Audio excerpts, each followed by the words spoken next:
بسم اللہ الرحمن الرحیم۔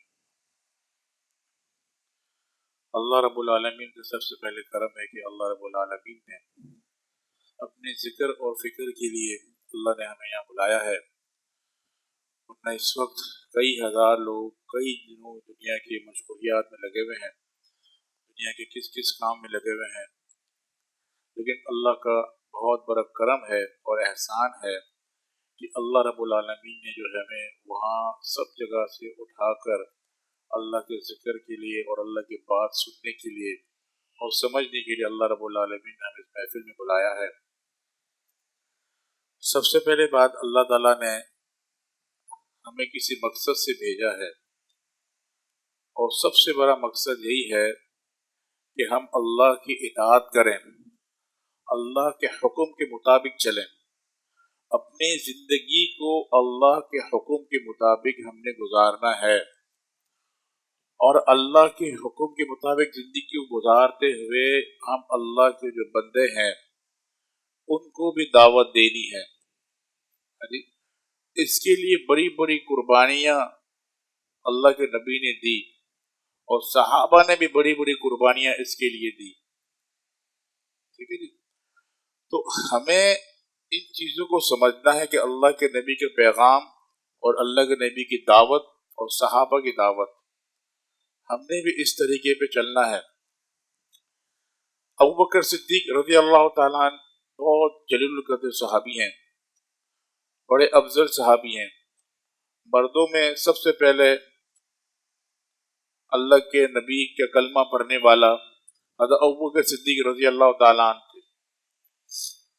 سب سے پہلے کلمہ انہوں نے پڑھا، اور ایک دفعہ ابو بکر صدیق رضی اللہ تعالیٰ عنہ تشریف رکھے ہوئے تھے، اور اللہ کے نبی نے فرمایا، ابو بکر تم یاد کرو کہ تمہارے پاس 2 دکانیں ہوتی تھی، بڑے تاجر ہوتے تھے، کہ تمہارے پاس 2 دکانیں ہوتی تھی، اور جو ہے ابھی تمہارے پاس کچھ بھی نہیں ہے اور پھٹے ہوئے کپڑے پہنے ہوئے ہیں، اس پہ پیبند ڈلے ہوئے ہیں۔ تو حضرت ابو بکر صدیق رضی اللہ تعالیٰ نے فرمایا کہ یا رسول اللہ، کہ سب کچھ لٹانے کے بعد بھی میں کامیاب اس لیے ہوں کہ آپ کے ہاتھ میں میرا ہاتھ آ گیا، اس سے بڑی کامیابی مجھے اور کوئی بھی نہیں ہے۔ تو جب ابو بکر صدیق رضی اللہ تعالیٰ نے اسلام قبول کیا، اور 38 مسلم تھے، 38 مسلمان تھے، باقی کوئی نہیں، تو سب سے پہلے ابو بکر صدیق نے کہا کہ یا رسول اللہ، اب جو ہے نا ہمیں دعوت دینی چاہیے، یعنی کہ دوسرے مسلمانوں کو بھی دعوت دینی چاہیے اور دین کی بات سمجھانی چاہیے۔ تو حضرت ابو بکر صدیق رضی اللہ تعالی عنہ نے دعوت دینی شروع کی۔ جب انہوں نے دعوت دی تو کافروں نے انہیں اتنا مارا کہ مارنا شروع کر دیا۔ ایک شخص تھا بدبخت، عتبہ بن ربی، اس نے تو ابو بکر صدیق رضی اللہ تعالیٰ عنہ کے پیٹ پہ اچھلنا شروع کر دیا،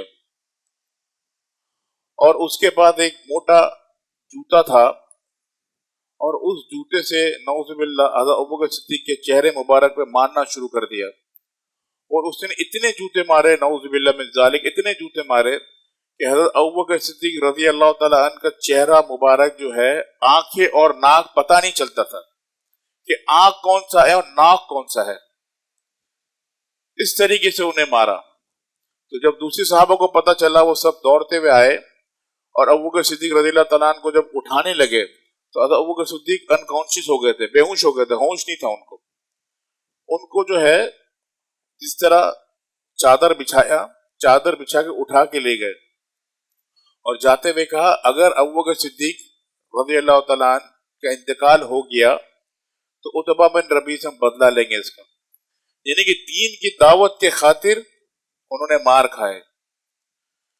ابو بکر صدیق کو اتنا مارا کہ انہیں 3 دن تک ہوش نہیں تھا کہ کیا ہوا اور کیا نہیں ہوا، بالکل ان کو ہوش نہیں تھا۔ اور جو ہے جب 3 دن کے بعد انہیں ہوش آیا تو ان کی والدہ تھی ام خیر، تو ان کی والدہ کو پوچھا ام خیر کہ مجھے یہ اچھا، سب قبیلے والے پریشان کہ ان کو ہوش نہیں آ رہا ہے.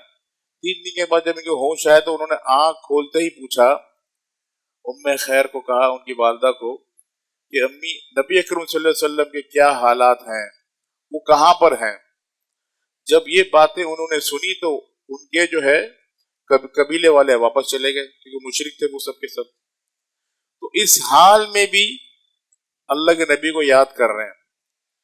تو انہوں نے کہا کہ بیٹا تمہارے حالات بہت خراب ہے اور تم اتنی تکلیف میں ہو، تمہیں 3 دن کے بعد ہوش آیا ہے اور ابھی تم اپنے کچھ دودھ پی لو، کچھ کھانا کھا لو. بولا جب تک میں نبی اکرم صلی اللہ علیہ وسلم کی زیارت نہیں کروں گا تب تک میں کچھ بھی نہیں کھاؤں گا، نہ میں کچھ کھاؤں گا نہ میں کچھ پیوں گا. تو بولا مجھے کیسے پتا چلے گا کہ وہ کیسے ہیں، کہاں پر ہیں؟ تو انہوں نے کہا ام جمیل کے پاس چلی جائیں. وہ ام جمیل عمر خطاب، ان کے بھائی حضرت عمر رضی اللہ تعالیٰ عنہ کی وہ بہن تھی. تو بولا ان سے جا کے پوچھیں. تو وہ مسلمان ہو چکی تھی لیکن انہوں نے چھپایا ہوا تھا کہ میں مسلمان ہو گئی ہوں، انہوں نے بتایا نہیں تھا. تو 38 ہی لوگ مسلمان تھے، اتنے زیادہ مسلمانوں کی تعداد نہیں تھی.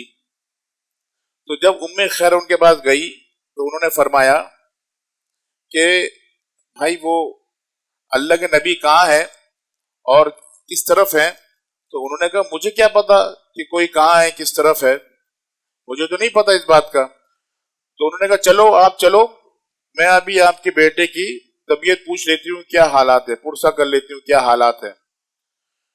تو جب ام خیر کے ساتھ وہ آئیں ابوبکر صدیق رضی اللہ تعالیٰ عنہ کے ساتھ، تو انہوں نے حضرت ابوبکر صدیق کو پوچھا آپ کی طبیعت کیسی ہے؟ تو انہوں نے ایک بات فرمایا کہ اللہ کے نبی کہاں ہے اور کیسے ہیں. تو انہوں نے فرمایا تمہاری امی سن رہی ہے، تم کیا بول رہے ہو، آپ کی امی سن رہی ہے. بولے اس کی تم فکر مت کرو، مجھے بتاؤ اللہ کے نبی کہاں ہیں. تو نے کہا وہ باب ارقم میں ہے. تو بولا مجھے آپ ان کے پاس لے چلو. رات کا ٹائم اور جو ہے اندھیرا تھا اور وہ چل بھی نہیں سکتے تھے.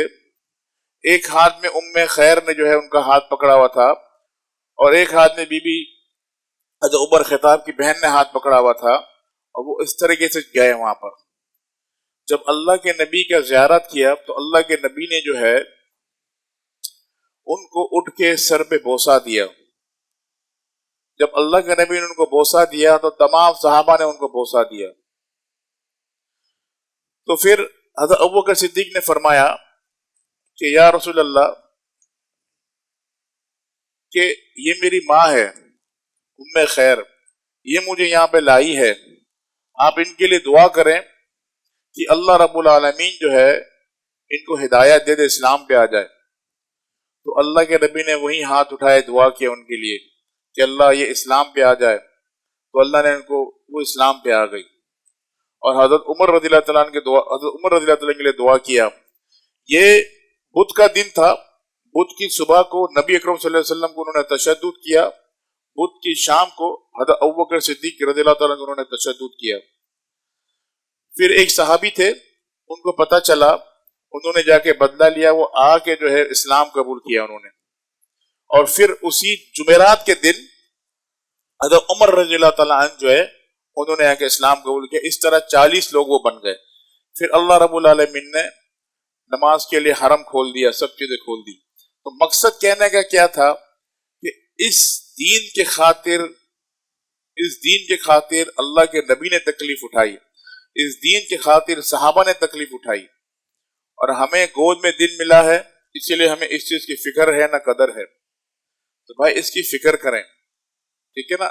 اپنے اعمال کو صحیح کرنا ہے اور ساتھ میں دوسروں کی فکر کرنا ہے. اگر یہ دعوت کا کام بند ہو جائے، کوئی سمجھانے والا نہیں رہے گا تو لوگ کیا کریں گے؟